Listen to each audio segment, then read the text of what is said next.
In today's video, I'll show you how to install Claude in Microsoft Excel. First, open Microsoft Excel on your device.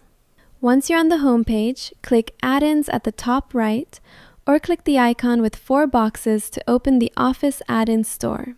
From there, you can scroll down to look for Claude, or simply click the search bar and type Claude.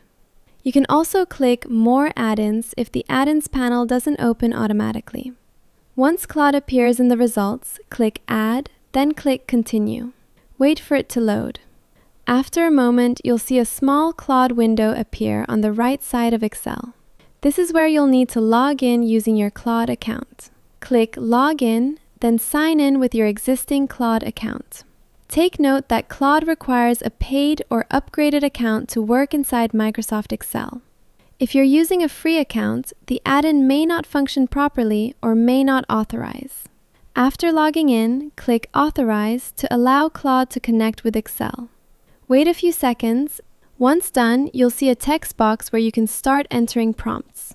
From here, you can ask Claude to analyze data, generate formulas, summarize tables, or help clean and structure your spreadsheet content. Claude will work directly with the data in your active Excel sheet, so make sure the correct worksheet is selected before sending a prompt. And that's it! That's how you install and use Claude in Excel.